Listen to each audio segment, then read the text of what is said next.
that's Sky City, farm this, get to the end, beat the boss, get some nice weapons. Okay, we're gonna skip now. That's all of like the campaign farming options.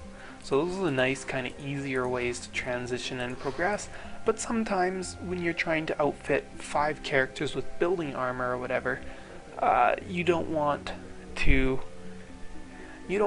have to do campaigns over and over and over again just to get one useful armor each time.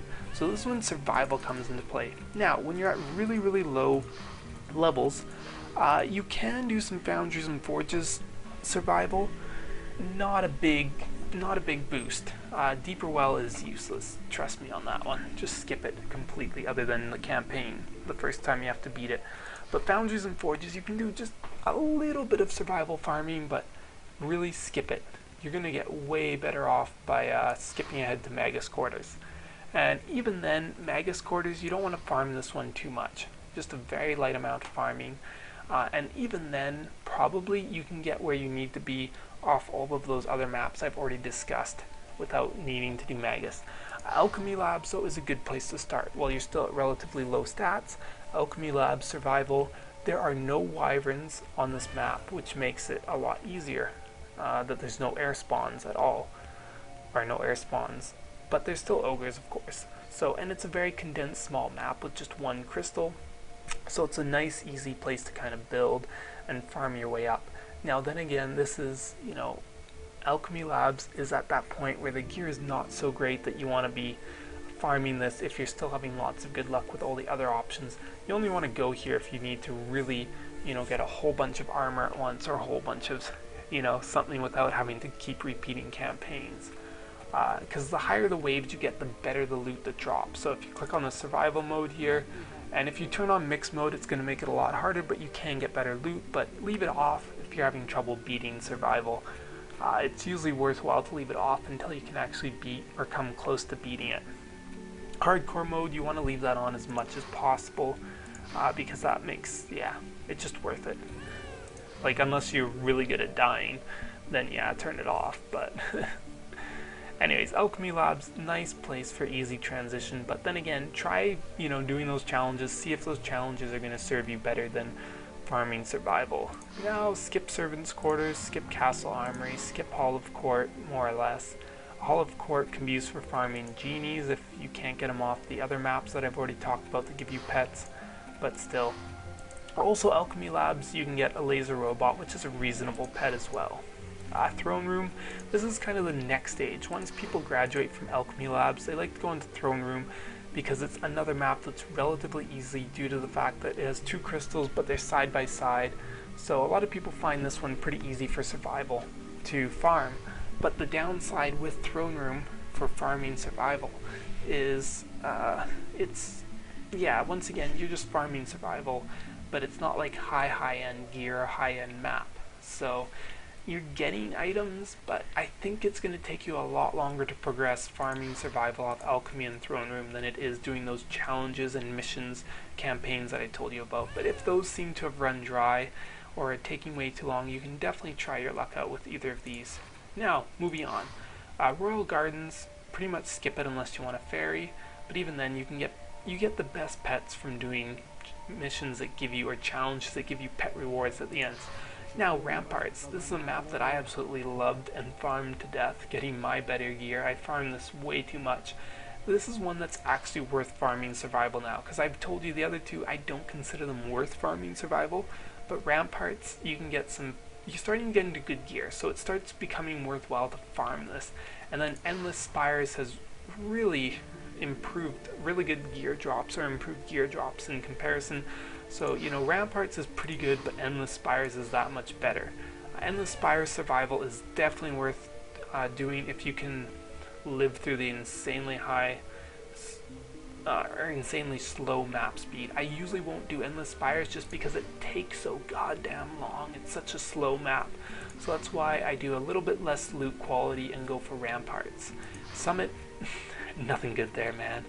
Nothing good there. And Glitter, it's okay, but it's really not worth it.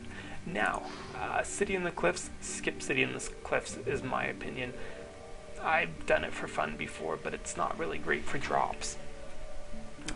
Tale, skip completely. Palantir, oh, stay away from that. Unless you like to challenge yourself for nothing good.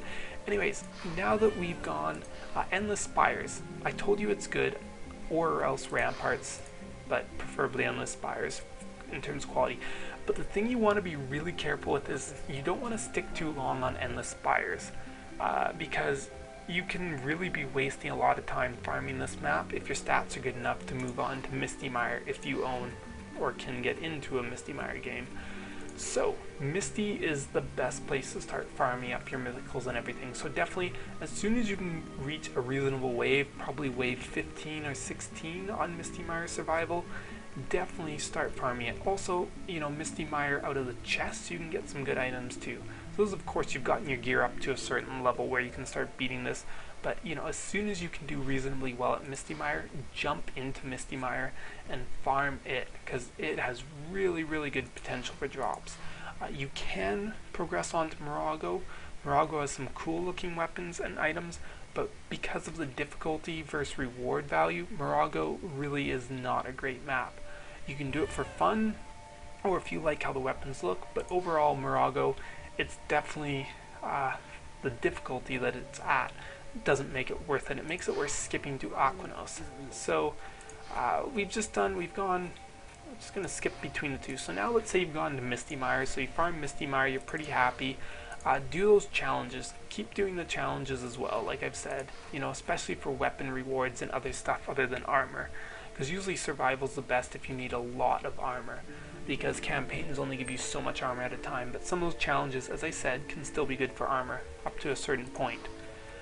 King's Game still always going to be a great place for weapons if you can't do Sky City for weapons, or Akatidi for weapons. Of course, Akatidi usually being the best.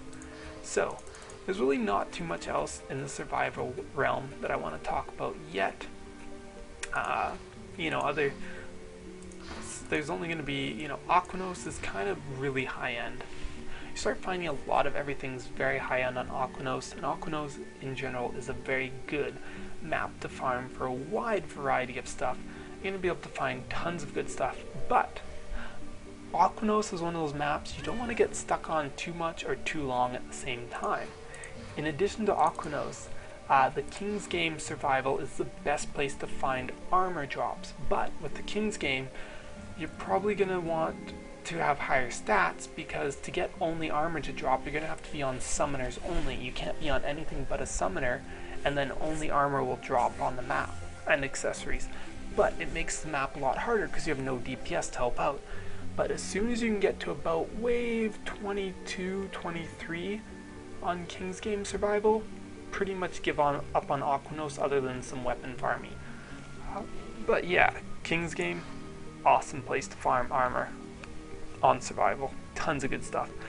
Mixed mode will give you better loot earlier on, but it makes it much harder. I've had really good luck without mixed mode on for high-end gear, you know, but I shouldn't say really good luck, but I've had good luck still. But in general, I would definitely try and play it with mixed mode if you're still missing a lot of trans pieces, because you get a lot more trans on mixed mode than you do on non. But, you know, if you're trying to farm better than just trans, then mixed mode is debatable. Yeah. So that's kind of the end-all be-all, is basically King's Game is where you're going to get all of your great armor. You're still going to need weapons, but Akatidi will supply pretty much every weapon you need except for Huntress weapons, which you can farm off of King's Game, which I don't fully suggest, or you can farm it off of Sky City, which is a pretty good option too, or Boss Rush, of course, if you're looking for something better than the Clava for a Jester. But the Clava is still a really good option, and easier to farm in my opinion. Yeah. And then once you get to a really high level of gear where King's Game feels like it's getting oversaturated, or even before that, if you just want to break things up, Sky City has a lot of good potential. It can troll you a lot too, and also Karithiki Jungle can sometimes be really good. So all three of these, Aquanos, Sky City, and Karithiki Jungle, they don't give you as much as often as King's Game, but they have the potential to give you items that are better. You know, they still have the potential to give you cream of the crop, top end items, at the same rate, if not a higher rate than King's Game, because King's Game is awesome for giving you tons of trans armor, but anything above trans, you're going to find that it's no better than those other maps, or even Akatidi Jungle Campaign, you know? So there you guys go. That was a lot of me talking about tons of different options in the game for farming and progressing. Hopefully I covered a ton of stuff. I know I didn't cover mana farming too extensively. I really glossed over experience farming, but there's really not much to say on experience farming. I did show you a couple options for mana farming, but at the end of the day, the best way to make mana is always to find something someone wants to buy and sell it for money. There's one other option I forgot to mention about mana farming. Another good thing that's commonly used for mana farming is players will set up a survival game. What you do is you set up something, you know, whatever survival game you want to set up, you go pick a good map, you know, that has reasonably valuable drops on it. So, you know, if we were doing this Endless Spires or the Ramparts, or if you had a much higher level, you might be doing something like Misty Mire, you know, whatever. And what you can do, you're going to set your survival mixed mode on or off. I don't know if it makes a difference for mana farming. And you're going to add in any extra alts you can. And then that way you get as much mana per wave as possible, because the map will keep more items for the end of wave selling, because at the end of the wave it sells everything that's left on the ground and adds that mana to your mana bank. So the more players you have, the more stuff there is to sell, blah blah blah blah blah, good things happen. But what you're going to find is throughout the wave your mana goes up, and before you finish survival you're going to hit 600, especially if you pick up items. That's one thing I used to do a lot too, is I'd make sure that there was nothing in here, so move all these into a folder, and then I would just pick up items like crazy until there was about 1200 monsters left on the map, or 1000 monsters left on the map, and then that way a lot of the items that usually auto disappear due to the map being too full, you pick those ones up so that they don't auto disappear, and then you can go into your item box and just hit sell all, and you're going to make a bunch of money. Now let's say you go way overboard.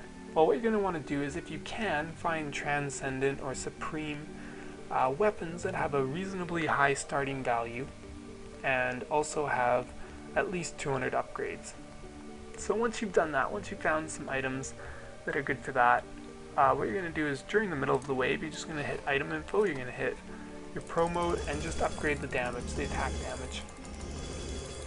And this will allow you to store mana between waves. Obviously, if you're not going to hit the 600 million mana mark, you don't want to actually do this until you know you're going to go over the 600 million.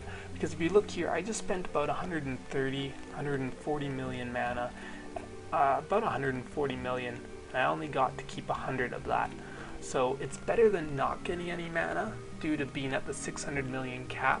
But just remember, if you're getting close to the last wave, or you think you only make a couple more waves, don't waste your money spending, just, you know, if you're not quite capped out. So there you go, that's how you store item or mana between waves for later, and then you can sell it until you get close to your 600 million.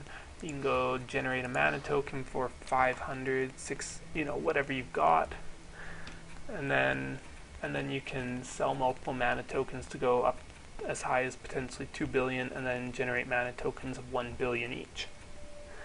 If that all makes sense for you guys, that's another option for mana farming with survival. Okay, I'm super tired now, and I didn't do that homework, so I'm gonna go do it, even though it's like 1 AM. Shit. Okay, good night, guys.